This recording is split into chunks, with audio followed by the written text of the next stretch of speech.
And I know the story of how, you'd already kind of planned Furiosa's backstory and written stuff before you'd made Fury Road. Yeah. So I was wondering, how closely does a film that you've ended up making here match up with that original script that you wrote back all those years ago? Well, surprisingly, a lot of it, the essential core of it was there, the essential events. Obviously, things, having made Fury Road and the time that's passed, other things were added on top of that.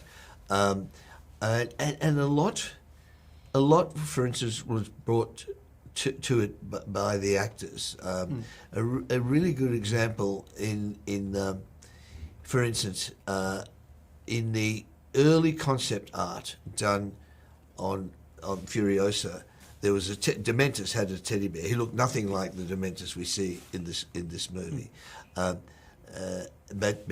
he had a teddy bear, and it was just there without any regard to what the story was.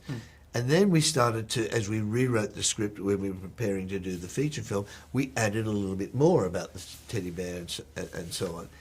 And then Chris Hemsworth, when he read the screenplay, somehow had dug down deeper into it much more than I had, in many ways, particularly from the point of view of his character.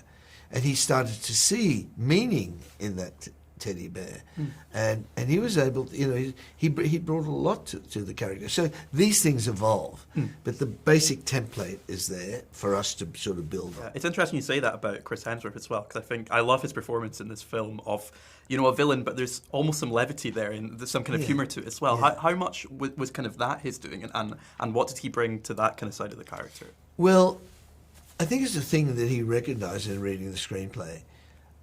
If you look at these figures, warlords or tyrannical figures throughout history, and even the equivalents today. I mean, these are all variation on a theme.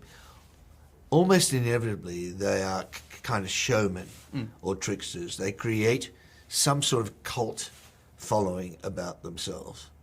And part of that is the unpredictability that comes from humour, or a kind of a showmanship. And you can name any one of these characters, present, and past, right through the 20th century, going back to the earlier times, and even in the 21st century today. And that was something that Chris recognised, and it's something that we kind of sustained through the movie. There's a kind of a strange, the charisma is based on a kind of strange unpredictability. I find with humour comes from an unpredictability, and I find it like with animals. If you watch, let's say, a monkey, or a cat or a tiger or something, you're watching them and you're connecting with them, and they're beautiful things and you want to touch them, but also there's a danger to them. Yeah. And I've been in the presence of a tiger with an animal trainer once, and I was just watching it, it was watching me, and I just had this urge to pat it. And the animal trainer said, no, not too close. That's that sort of thing, I think, with charismatic leaders. And I think Chris brought that for mine. Yeah. And then with, Anya Taylor-Joy obviously stepping into big shoes and Charlize Theron, but, it's such a great performance. And was there a moment kind of either in preparation or during the process where you kind of looked and was like, yes, she has become Furiosa now? Was there a particular moment that you could kind of pinpoint? Well, I remember the day I walked on, I think it was about maybe, 2 weeks into shooting with her part of the story. And I went up to her and I said, you're not Anya for me anymore, you're Furiosa. But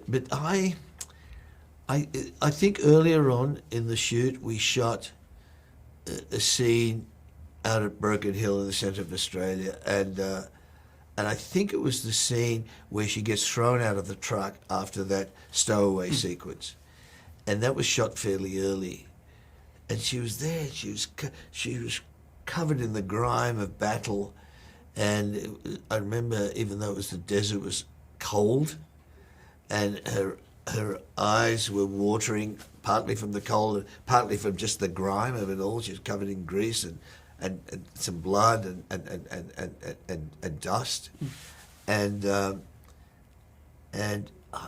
I thought, gee, she's definitely Furiosa. I remember that day very well. Yeah, and that entire stowaway sequence is so incredible to watch with the parachutes and everything. How, like, I mean, can you just kind of give a brief overview as to how you put something like that together? Because how long it takes for that sequence in particular? Well, it took a long time, and it's built. We wrote something, and then we storyboarded something based on it. But the thing that helped us make it much more organic and effective was Guy Norris, with whom I've been working now for 41 years, the second unit director, stunt coordinator. He and his sons developed a system called Proxy, which was a very accurate and fast way of prevising. We'd use previs on Fury Road and other films, and you, of course, use them, when you're making films like Happy Feet and so on. But we started working with this system called Proxy, which we adapted, which they basically have devised, and then we did our own version, which was for this film, which we called Toy Box, which not only let you virtually put, have that war rig, put people underneath it, above it, front, back, and flying around the space around it. Not only doing that, but you could put all the cameras in, and you could choreograph the cameras with what people were doing. So we built that up, and we did it virtually, and then we had to figure out how to do it in a practical way, but we had the accurate tool. It wasn't experimental. We knew what each shot required. We knew where each camera was. And we did that. We did that. In long rehearsal, technical rehearsals, and so on with the stunt crew, and then comes the day of shooting, and then you shoot it. So it's built up carefully. And I like kind of on the flip side of that kind of massive action set piece. I like how the final, without going into spoilers, the final confrontation is almost quite muted by comparison, and it also kind of builds into the the myth-making aspect of Mad Max, which has been there from the start in certain ways. How important was it for you to have an ending that was a little bit different from those really big action sequences? It was a little bit small. Well, number one, that's where the story took me. And then I think it was just something was really interesting. You're building up to the climax, which is essentially two characters who meet each other years before, and then they have to play out this scene, very, very minimalist, I guess, in a way, and very elemental scene.